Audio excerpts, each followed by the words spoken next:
Hello guys, this is Elora White and today I would like to talk about dark decks or shadow work decks and other type of decks. I've been thinking for quite a while because in my country, or let's say in Slavic countries, people divide decks into dark decks and light decks. And there are a lot of different kind of beliefs that dark decks are literally linked or connected or pull energy from the dark sources. And by using dark decks, um, we are connecting to those dark sources. From my personal experience, I don't specifically notice anything like that. For me, a deck that is dark is the deck that has a dark imagery, like, for example, this Seasons of the Witch Oracle. The imagery it's beautiful, it's stunning, but some cards are dark. They are not flowers and unicorns. For me, these sort of decks have a very direct and straightforward language. There is no sugarcoating, there is no excess rainbow colors in the card to make the card less scary or to make the truth less blunt. I like blunt and direct decks, and I also like darker imagery because for me it is easier to read. Each card says exactly what it's supposed to say, which means A, the deck has stronger imagery to be able to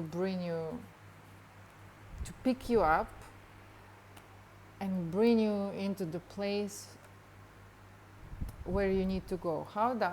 What do I think of how tarot works? We read into the collective field, collective energetic field, and in order to connect to that collective energetic field, this is done through senses, through intuition, through all kind of clairsenses, that the cards, whereby the cards become like that connecting bridge. So you lay the cards in front of you, asking a question about that particular situation or that particular person, and you lay the cards and you look at the cards. And for me personally, there should be nothing on the card that can distract me or confuse me or pull me towards the wrong direction. So, for example, we have this deck that I like, and this is not a criticism, but it did happen multiple times, and so I don't read with it. The Star Tarot. To me, when I look at these cards, it feels like this person has tried so hard for each single card to have a deep spiritual meaning that first of them, all of them are in this blue kind of tones and shades, which means that I don't specifically feel this or that energy from a card. It's all very blue. And it's confusing to me. And there is so much going on also. Every single card has so much imagery. I don't read through the symbolism. I use the cards simply to pull me into the collective field of vibrational field where every single possible future outcome, where every single situation resides, plug into it and read off that field, whereby the cards just become mirrors or signposts to where my consciousness needs to go in order to be able to plug into that person's field or into that situation or whatever it is. These cards don't allow me to do that because they are too loud on their own, because there is too much imagery. I don't read the cards. I look at the cards and then I fall into the card and feel into the energy of the card, into the energy of the story, or into the energy that is being reflected at me through the cards. So for instance, decks that are trying to sugarcoat, or decks that are trying to avoid direct kind of truthful answers, because for example the creator wanted to make it all positive, those kind of decks don't work for me. Now this is one example. It's black and white, but I can feel a lot of emotion there. And what do we need in order to be able to connect in and plug into the collective vibrational field?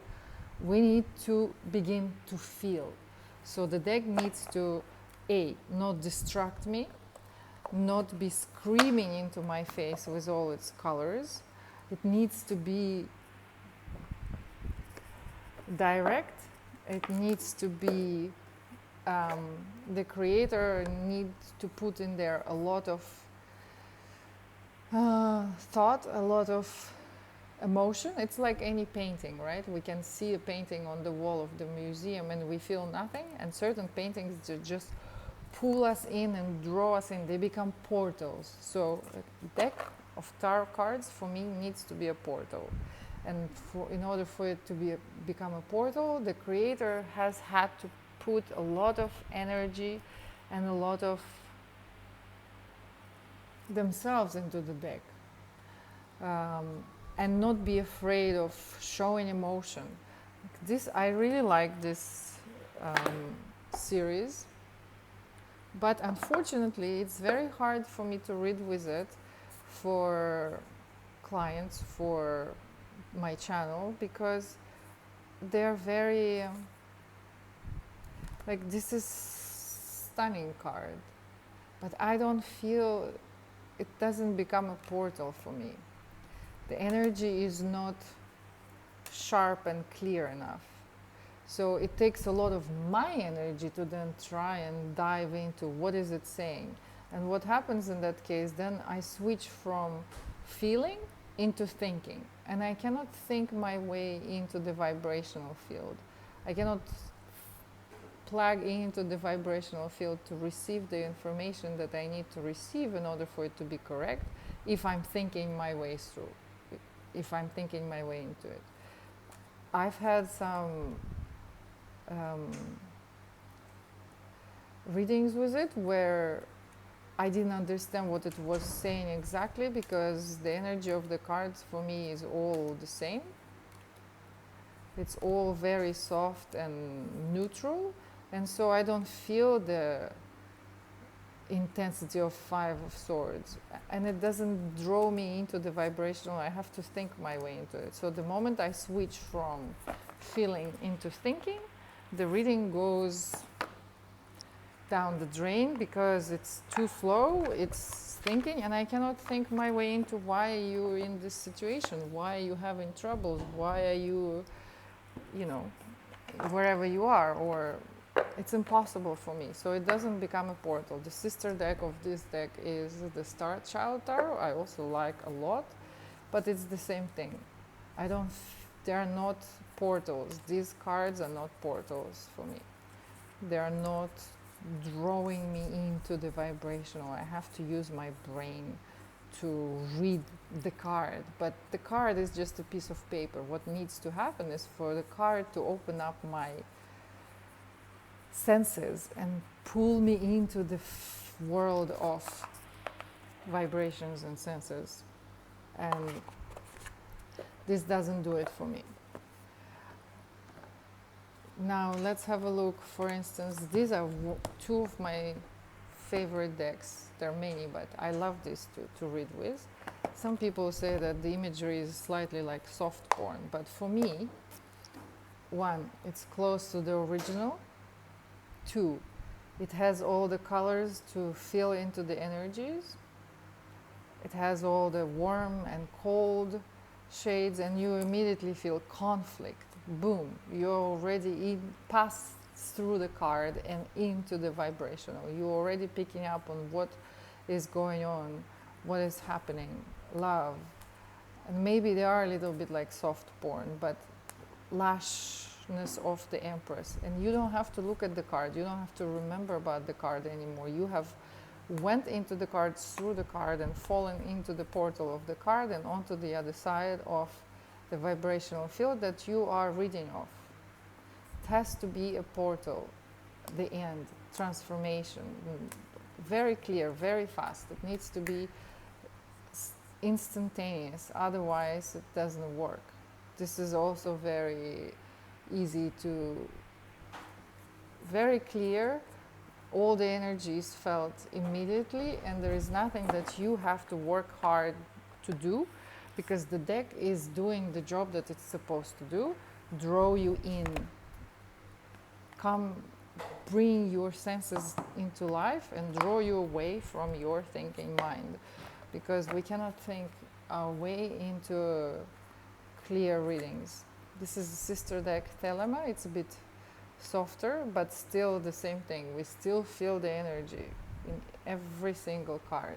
The cups are softer and cooler and watery. We have the fiery wands. We have the earthy pentacles, and you don't have to think much. You're already in the card. You have fallen into there, you have felt the energy, and you went beyond it and into the energy field, quantum field of the client you're reading for. So, for me, this is exactly what the deck needs to do. And darker decks have the ability to do this. Now, do I believe that behind those darker decks stand some dark entities and energies? No, I don't. Do I believe that you can accidentally, by reading off other people's energy and information from their field, can you accidentally pick something up, such as their emotions and feelings? Yes. So after each reading, we disconnect. Now, for instance, these two decks, same deck, borders, no borders. For me, I prefer to read with this because this deck has very strong imagery, a lot of colors, a lot of energy coming out of this deck, and for me, without the borders, it is exploding into my face. Does it have the ability to draw me in and bring me into the vibrational? Absolutely. Is it hard for me to lay 10 of these cards one next to another and try to focus on what's going on? Yes, it's hard because they're all very loud. And so for me, I need to have the borders for the energy of the card to be contained so that it's not jumping into my face. But this is another deck that's considered to be dark. I don't find it dark, I find it very direct, and it does exactly what it has to do. It draws you in and it makes you feel. And once we feel, we have direct access, an open door into the vibrational. And everything is happening in the vibrational. Any direct reading, any healing session, any aha moment that you had, any intuitive intuitive hinges that you ever had comes from feeling, not from thinking.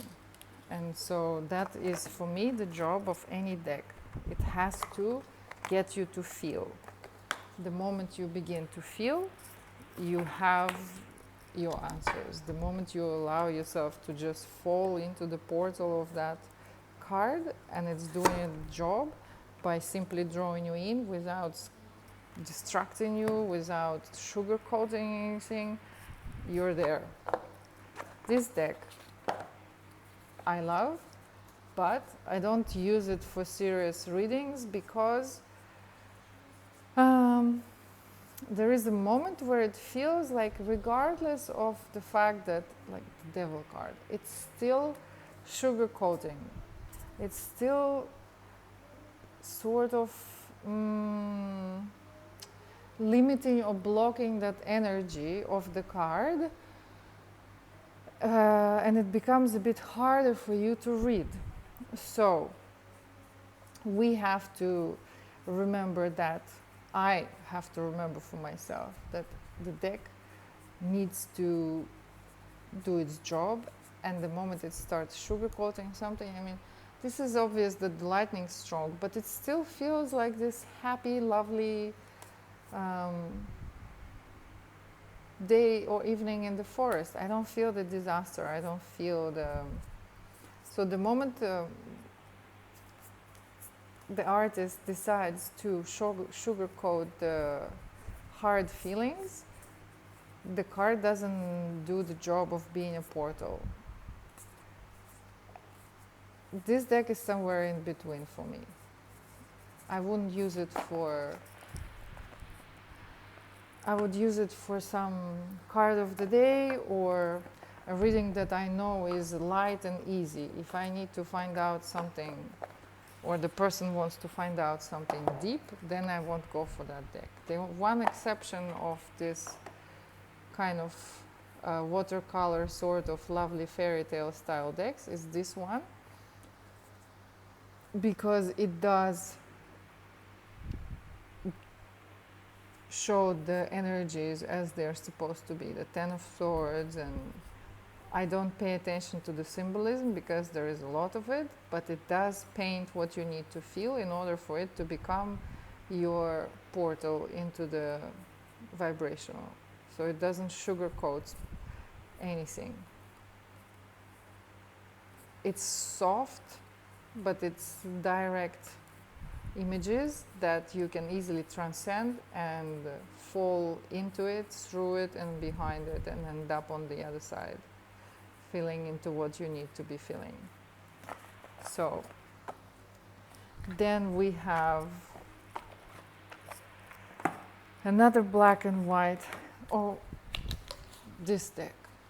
This looks like a bunch of cute little dollies, but there is so much emotion here, and there is definitely not sugarcoating. I mean, look at her killing that little dragon. Definitely not sugarcoating. So same thing. Definitely not trying to sugarcoat. Nobody is... In fact, I think nobody is smiling on this deck, and that allows as well to feel the energy without excess niceness of it. You just see what is so, and then you go into the vibrational to pick up the information and energy that you need to pick up. Also works very well for me, regardless of the fact that they're all cute, adorable little dolls. What else do we have? There are beautiful decks that cost a lot of money, but for me it's impossible to use them in a reading. For instance, this. Why? Because all of them have exactly the same energy, black and gold. It's stunning. But how much thinking do I need to put into a reading before I will be able to feel anything? If every single card is just glowing with gold and battery black, velvety, all the same energy for me. Doesn't work as a portal, unfortunately. Good to have in a collection, but useless for readings. Excuse me. Forgive me, the creators. This is strictly my personal opinion and nothing more than that. This deck. Someone would say it's not real tarot because it has different meanings, but please have a look at this. The emotion behind each card. Now, you wouldn't use it for your daily any kind of reading. I use it for specific questions, but this deck draws you in. You don't read it as your typical tarot deck because it doesn't have a typical tarot deck meanings. But if you allow yourself to just fall into the card and feel what it has to say, you will end up on the other side picking up all and everything that you need to pick up in order to be able to give the person an answer they're looking for. So it's either there need to be a lot of emotion, because emotion is energy in motion and turns on our own emotions, and we begin to move through energy and into the collective consciousness where all the answers reside, or it has to be not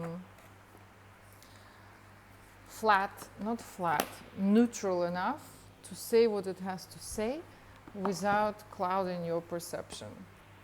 For instance, this black and white deck. You can still feel what you need to feel. It's not attempting to sugarcoat anything. You can still feel all the pain, and it works well as a portal for me. So for me, all tarot decks are portals. Is it a good portal that you can just jump into and through? Or is it a portal where you have to try and break your way into, break a wall, or bang your head in order to get into it? So that's the question for me. Some portals open up and then you get stuck somewhere in between, because one card is a good portal and the other one is not. So each single card needs to be able to let you in and through. Another great deck that works as an amazing portal for me, doesn't sugarcoat, has every single emotion very strongly painted. Some people, they say dark, but dark for me is better than sugarcoating, because I can feel my way out of the dark and pass it. It's very hard for me when the deck is trying to sugarcoat something. I'm not sure, what am I looking at? If everything is candies and flowers and unicorns, then why are we here? You can see and feel the disaster of it. That clicks for you, and boom, you're on the other side of the card. Then I did a review of these two decks, and I love them. This one is amazing. No sugar coating, amazing colors. I love also that the borders are there to contain the energy of the card, so it's not jumping out on you, but it's not too bland, the borders, so that it doesn't take away from the card as well. And the colors are there, but they are dimmed enough for you to be able not to get stuck on the card itself, but go beyond it. So it's all about the artist's understanding of what are they trying to do. Because if you're, my opinion, if you're simply reading the imagery on the card, you are not diving into the vibrational field where you meant to go in order to connect with another person. Another deck, Tarot of the Dreams by Ciro Marchetti. I don't specifically love this deck, but it works very well as a portal. Same thing also. You can feel the energy. Sometimes maybe a little bit too harsh, but you can feel it, and it becomes a portal, and you are past that portal.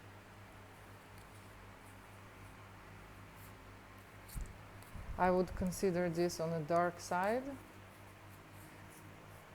Once again, I don't believe that entities and creatures live in tarot decks, or that we connect to certain dark portals by using darker decks. I just think that darker decks don't attempt to sugarcoat anything, and that allows for the truth to be seen more clearly, because it's already hard enough, right? We have so many filters, our own perception, we have to go through the card, we have to go through the perception of another person, so things get twisted on the way, one way or another. We don't need another obstacle. This is also a very good deck. taps right into the subconscious, and boom, you're on the other side of the card. Doesn't sugarcoat, has very nice, soft, but deep colors. You can go very deep with this deck, through this deck. So I don't believe that the answers are in the cards. I believe that the answers are beyond the cards. And the job of the deck is to allow you to go beyond the card. What else we have here? We have soft, but still we can feel the energy.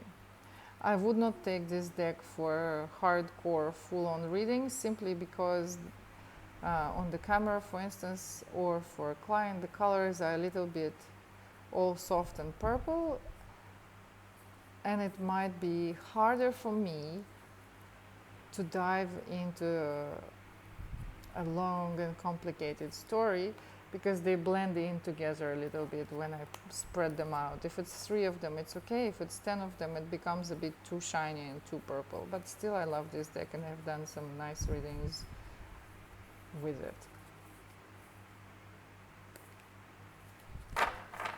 I don't believe that it's attempting to sugarcoat anything. I just think that this sparkliness and a bit too much of a light color palette, for my psyche, for my way of looking at the cards, it doesn't allow me to go deep enough. What else?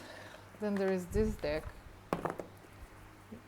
Also doesn't try to sugarcoat anything, and I love it, and it's very good portal, but I made a mistake of buying a matte edition, and it's very hard to pull cards. So if you have to move quick and pull a card, one card after another, they kind of stick together. So I'm thinking of ordering it in another edition that is easier to shuffle and easier to pull cards from.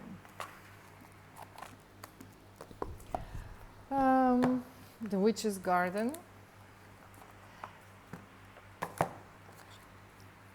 Soft and warm, but still we can feel all the necessary energies.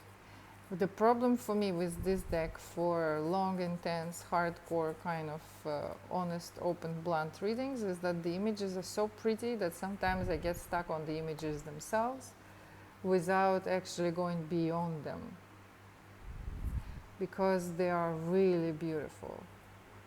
And I don't want to get stuck on the images, because that is not the point. So something needs to be functional and neutral enough, yet be able to activate the feeling, the sensory part in my being that allows me to go for what is it that I need to go. So this was my personal view on the dark and light decks and how they work.